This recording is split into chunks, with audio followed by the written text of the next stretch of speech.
Mardi 30 avril 2024, mesdames et messieurs, bonsoir et bienvenue dans ce journal en version française. Dans les actualités de ce jour, parlons toujours du voyage du président de la République au Kenya. Justement, le président Andry Rajoelina a été choisi comme ambassadeur pour former le comité chargé de représenter de nombreux pays d'Afrique auprès des bailleurs de fonds internationaux. Avec 4 autres pays sous la direction de l'Union africaine, Madagascar mènera alors les négociations auprès des partenaires internationaux pour augmenter le financement du développement en Afrique. Reportage de Judikel Ranjenirim. Le sommet des chefs d'État sur l'IDA qui s'est déroulé au Kenya hier a apporté de grands changements sur le financement du développement en Afrique. Parmi les plaidoyers faits par les chefs d'État durant leur prise de parole, celui du président Andry Rajoelina qui a directement affirmé que le fait d'augmenter les financements pour faire face aux 2 grandes menaces, surtout en Afrique, notamment la malnutrition et les conséquences du changement climatique, sauve la vie de la population. Chers partenaires, chers leaders, comme je l'avais dit et signifié tout à l'heure, actuellement des milliards de dollars sont investis pour soutenir les guerres. Mais ce ne sont pas seulement les armes conventionnelles, telles que les bombes et les missiles qui tuent, mais il existe beaucoup plus des armes dévastateurs, comme la faim, la famine, les maladies et les catastrophes naturelles qui engendrées par le changement climatique. Ces fléaux tuent et déplacent des milliers de personnes chaque année, créant des crises humanitaires sans précédent. Chaque jour, des milliers d'enfants succombent à cause de la malnutrition. Des millions de personnes meurent de faim et des millions d'autres sont privés d'un accès adéquat aux soins de santé, subissant les effets dévastateurs du changement climatique. Mesdames et messieurs, chers leaders, j'invite les pays contributeurs de l'IDA à accroître leur soutien financier aux fonds gérés par la Banque mondiale afin d'aider le continent africain à faire face à ces défis urgents, à rattraper le retard de développement de chaque pays concerné. Que nos voix se lèvent comme un seul écho et que nos actions témoignent de notre engagement envers et pour un avenir meilleur pour tous. Une volonté claire du fait des visions de Madagascar, mais aussi des efforts fournis par notre pays avec la Banque mondiale, les participants ont été convaincus que le président Andry Rajoelina sera le nouvel ambassadeur ou champion qui formera le comité représentant différents pays pour faire face aux bailleurs de fonds. Madagascar, le Sierra Leone, le Malawi, le Ghana et le Nigeria, sous la direction de l'Union africaine, porteront la voix de l'Afrique face aux partenaires de la Banque mondiale pour plaider pour l'augmentation du fonds de l'IDA 21.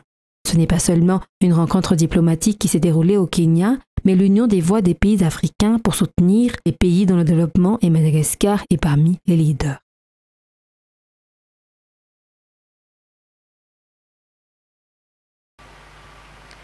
Dans les informations de ce jour également, au niveau du paiement des bourses des étudiants, le paiement justement des bourses universitaires et des équipements débuteront à partir du lundi 6 mai selon les explications du ministre de l'Enseignement supérieur et de la Recherche scientifique par intérim aujourd'hui. Le changement du premier responsable à la tête du ministère a retardé les procédures pour le déblocage des bourses. À cet effet, le calendrier est déjà sorti ce jour et le paiement commencera dès lundi. Le ministre Finya Vuravu Kacha appelle ainsi les étudiants à rester calmes et attendre la coordination de chaque université pour le paiement de ces bourses et équipements. Et dans les actualités diverses de ce jour, 35,7 milliards d'ariars, c'est le montant des détournements suspectés par le pôle anticorruption ou PAC d'Antananarive pour l'année 2023, selon le rapport présenté aujourd'hui aux 67 hectares. 53,8% des plaintes reçues ont émané du Bianco. Reportage de Ruth Christelle Hakout-Malal et Yves Janel. 316 dossiers ont été reçus par le parquet du premier degré au sein du PAC en 2023, soit une hausse de 101 par rapport à l'année dernière. Sur les 132 dossiers envoyés par le PAC au Bianco, 7 ont été renvoyés au PAC. Sur les 105 dossiers envoyés à la gendarmerie nationale, 12 ont été retournés au PAC. Sur les 73 dossiers envoyés à la police nationale, 10 ont été retournés au PAC. Enfin, 3 dossiers ont été envoyés aux administrations spécialisées. 1346 personnes ont été impliquées dans ces affaires, dont 1110 ont été libérées provisoirement, 112 mises sous contrôle judiciaire et 124 ont été placées sous mandat de dépôt. En outre, 53,8% des cas passés devant le PAC pour l'année 2023 provenaient du Bianco, 21,2% de la gendarmerie nationale, 12,7% de la police nationale et 10,1% des plaintes directes.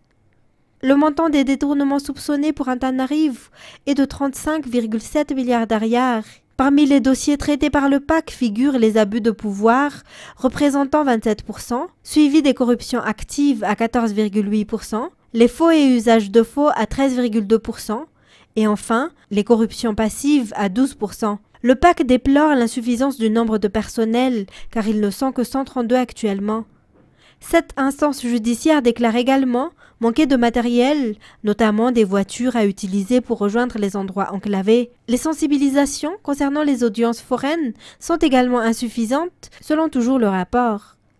Pour le PAC d'Antananarivo, qui s'occupe également de la région de Tuamasin, 49,7% des dossiers ont été jugés pour l'année 2023, si ce taux est de 59,1% pour le PAC de Mazang, qui s'occupe également de la région d'Atsranan.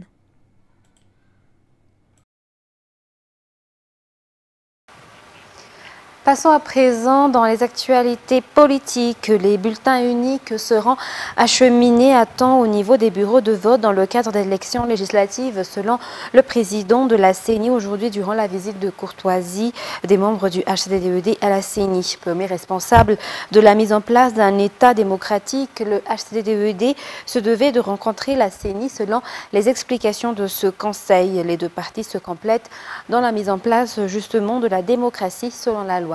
Les détails avec Cénou Ranirland. Le respect du processus électoral est une étape à passer pour garantir la démocratie. Raison pour laquelle la HCDED renforce la coopération avec la CENI, affirme le président du HCDED durant la visite de courtoisie de cette dernière à cette structure électorale aujourd'hui. L'objectif est l'intérêt commun pour un bon déroulement des élections dans le respect des principes démocratiques. Les deux parties ont tous une grande responsabilité face à la loi, selon le président de la CENI. Cela s'inscrit alors dans la poursuite des objectifs de cette structure électorale afin de permettre une élection qui se déroule dans le calme et la sécurité. La préparation de l'élection se déroule selon le respect de la loi. On en est actuellement à l'impression des bulletins uniques et à la formation des responsables dans les processus électoraux. Selon les précisions, ces bulletins uniques arriveront à temps au niveau des bureaux de vote d'après le calendrier établi.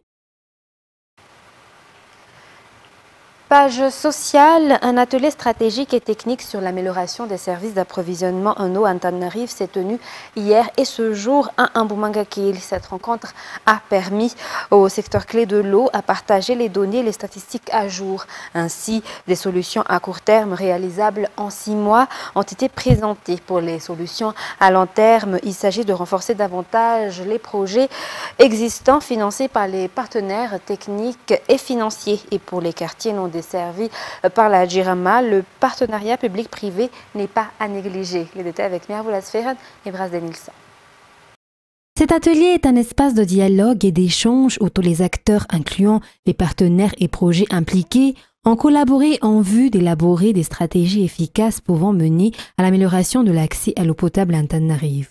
À cette occasion, les participants ont présenté les résultats des études réalisées sur la disponibilité et la distribution de l'eau dans la ville d'Antananarivo et des 37 communes environnantes. Il y a aussi une mission parallèle d'amélioration de l'approvisionnement à court terme avec 14 projets qui sont des études techniques détaillées pour installer des nouvelles stations de traitement, réhabiliter certaines conduites, étendre certaines canalisations dans des quartiers qui aujourd'hui seraient mal ou pas desservis.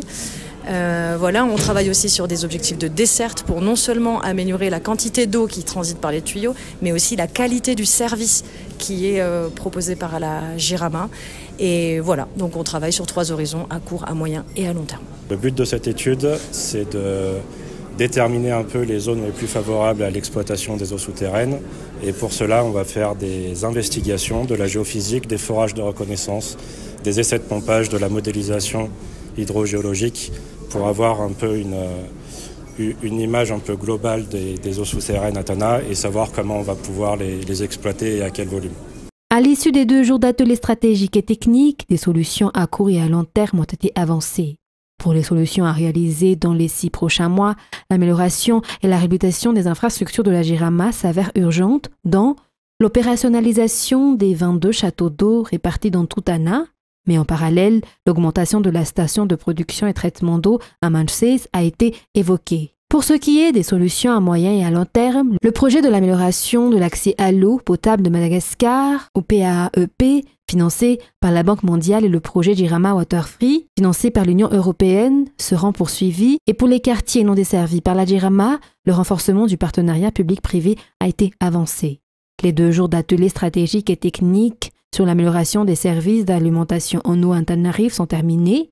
Néanmoins, les partenaires se sont engagés à collaborer de manière continue pour mettre en œuvre les solutions proposées et à suivre de près les progrès réalisés en assurant une approche concertée et durable dans la résolution de la crise de l'eau à Antananarivo. Un groupe électrogène d'une puissance de 1000 kVA et 3 camions ont été remis officiellement à la PIPA, ou Autorité pour la protection contre les inondations de la plaine d'Antananarivo, par le ministère de la décentralisation et de l'aménagement du territoire à travers le projet Produire aujourd'hui. Ce groupe électrogène servira à alimenter en électricité cette station de pompage si les camions aideront dans le transport des déchets lors des désengorgements des canaux d'évacuation d'eau de la capitale. Reportage sur les images de Lara Rangiansu. 30 000 à 90 000 habitants aux abords de la plaine d'Antananarivo sont victimes d'inondations chaque année en période de forte pluie. La vétusté des infrastructures, mais aussi les carences en matière de fourniture d'électricité par la Jirama ont pour conséquence que la station d'Amodumit n'arrive plus à assurer le pompage des eaux pendant cette période. D'un autre côté, la PIPA a du mal à suivre l'entretien des canaux et de ses équipements. Face à cela, la Banque mondiale, à travers le projet Produire, a fourni de nouveaux équipements à la PIPA afin que cette dernière puisse à nouveau remplir son rôle. Ainsi, le groupe électrogène d'une puissance de 1000 kVA pourra faire fonctionner de pompes en cas de panne d'électricité, tandis que les 3 camions seront utilisés dans le cadre des curages des canaux, notamment pour le transport des déchets. En effet, sans curage des canaux, la PIPA ne pourra pas drainer l'eau et maîtriser les crues. Dans la foulée, le ministre de la décentralisation et de l'aménagement du territoire a souligné que les curages des canaux ont déjà commencé à travers le projet Produire. Dans l'ensemble, 15% des travaux sont déjà effectués sur les grands canaux et la CUA passera après au niveau des petits canaux. La remise officielle des équipements à la PIPA par le ministère de la décentralisation et de l'aménagement du territoire, toujours à travers le projet Produire, s'est tenue aujourd'hui à Amboudmit. Et la remise de brevets d'unités spécialisées aux 82 policiers, dont 3 femmes, a été effectuée aujourd'hui à Anoussi. Ces policiers ont terminé leur formation de renforcement de capacité sur l'intervention d'urgence et le sauvetage des victimes de kidnapping. C'est également une formation qui permet l'évolution de la performance technique et des stratégies afin d'effectuer pleinement leur travail et de faire face aux diverses attaques de bandits, selon le ministre de la Sécurité publique. C'est la 2e vague d'élèves policiers qui ont reçu leur brevet si la première vague était en 2021. Il est à rappeler que la formation a débuté le 8 avril dernier et s'est achevée aujourd'hui. Allons suivre un petit extrait de cette formation.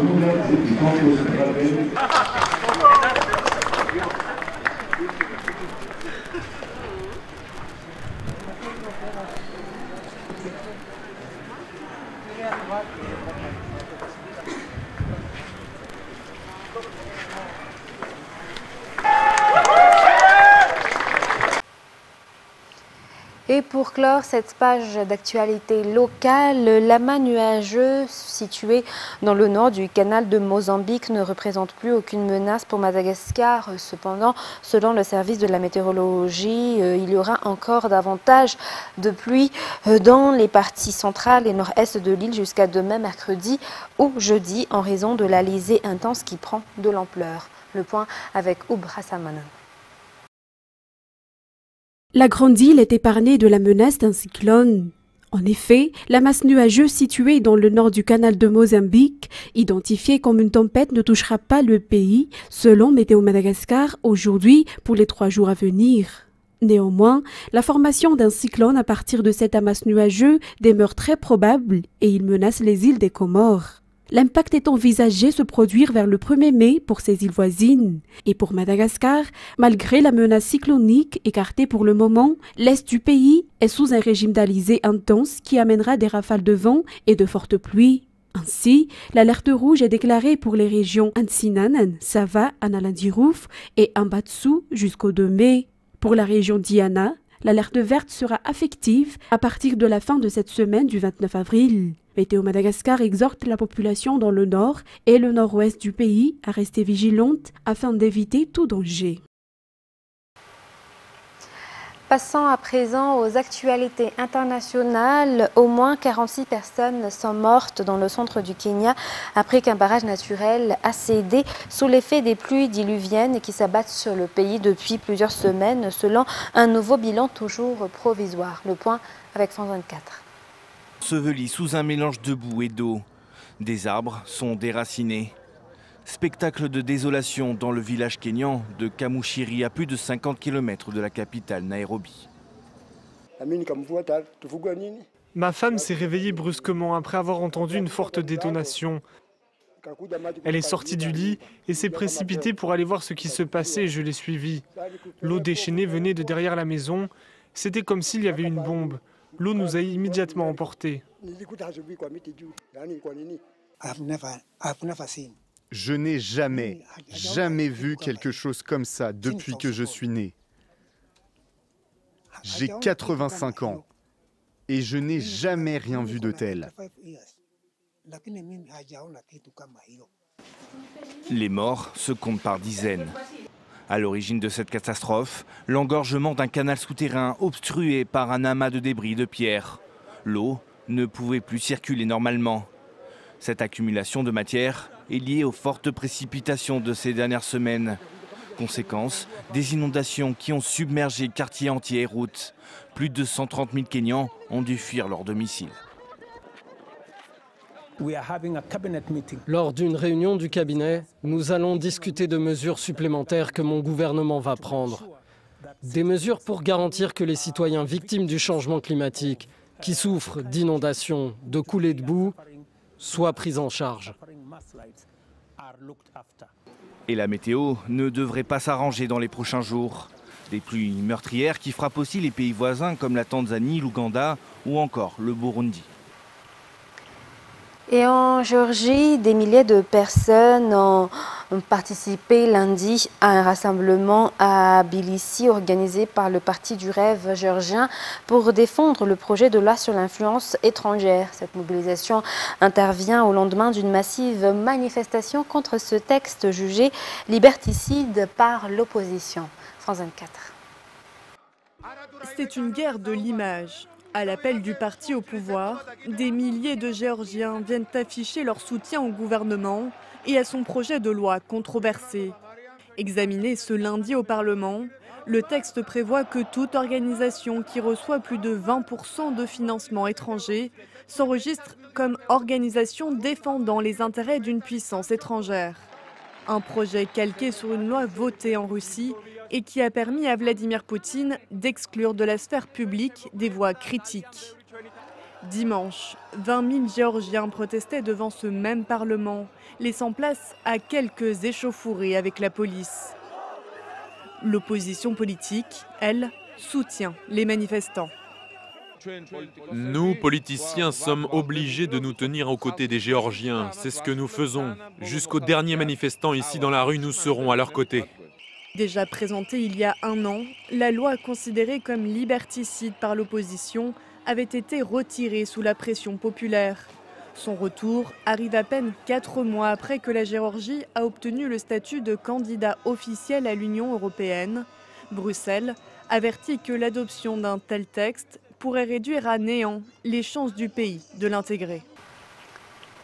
Et en Australie, la ville de Coober Pedy offre une alternative étonnante à la chaleur étouffante du désert. Vivre sous terre, creusé à flanc de collines dans des anciennes mines d'opale, ces habitations troglodytiques permettent aux habitants de se soustraire aux températures caniculaires qui peuvent dépasser 50 degrés Celsius en été. Reportage de France 2. Elle est sortie de terre au milieu du désert, en plein cœur de l'Australie. Voici la ville de Coober Pedy, une cité minière qui regorge d'opale, une pierre précieuse qui attire depuis plus d'un siècle ceux qui rêvent de faire fortune. Mais ce n'est pas la seule particularité de Coober Pedy.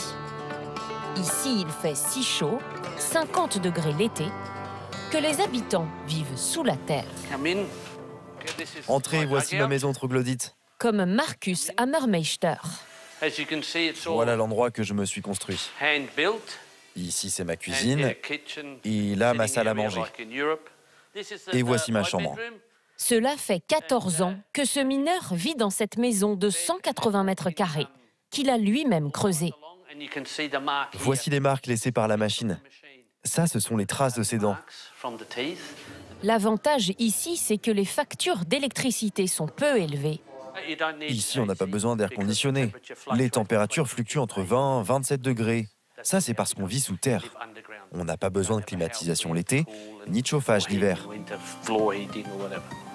Aujourd'hui, à Coober Pedy, à cause de la chaleur, 60% des habitants vivent sous la terre. La ville compte aussi une église, des boutiques et un bar souterrain. Bonjour, bienvenue au bar. L'occasion pour les touristes d'expérimenter la vie sous la terre. Cet endroit est génial. Mon mari pensait que je ne resterais pas ici longtemps parce que je suis un peu claustrophobe, mais en fait j'adore. Dans la ville de Coober Pedy, l'idée de vivre sous la terre remonte au début du XXe siècle. Ce musée abrite l'une des toutes premières de ces maisons troglodytes. Creusée en 1916, elle a été conservée en l'état. Voici comment vivaient les tout premiers mineurs. Vous voyez ici, c'est la porte d'entrée. Et juste ici, le lit qu'ils s'étaient creusé dans le grès. C'était des conditions de vie très sommaires, mais les mineurs cherchaient un moyen d'échapper à la chaleur. À Coober Pedy, tous les moyens sont bons pour échapper à la chaleur. L'été, ces deux amis, mineurs et golfeurs, attendent la nuit tombée pour jouer sous un peu de fraîcheur. On ne s'aventure jamais à jouer la journée. Il fait beaucoup trop chaud. Ici, l'été, certains mineurs ne sortent même pas de chez eux à cause des températures. Pour pouvoir jouer dans l'obscurité, ils visent des trous éclairés et les balles sont fluorescentes. Là, je l'éteins. Là, je l'allume. Elle peut briller toute la nuit. Autre singularité. Sur ce terrain où rien ne pousse, les golfeurs doivent apporter leur propre morceau de pelouse. Ça protège le club du sol rocailleux. Sans ce morceau d'herbe, j'aurais dû jeter ce club il y a bien longtemps. C'est unique ici. Coober Pedy, terre inhospitalière plombée par la chaleur et la poussière, compte aujourd'hui 1500 habitants. Ils étaient 2 fois plus au temps de l'âge d'or de l'opale. Mesdames et messieurs, c'est la fin de ce journal. Nous vous remercions de votre fidélité. Très bon suite de programme et très bonne soirée sur Viva. Au revoir.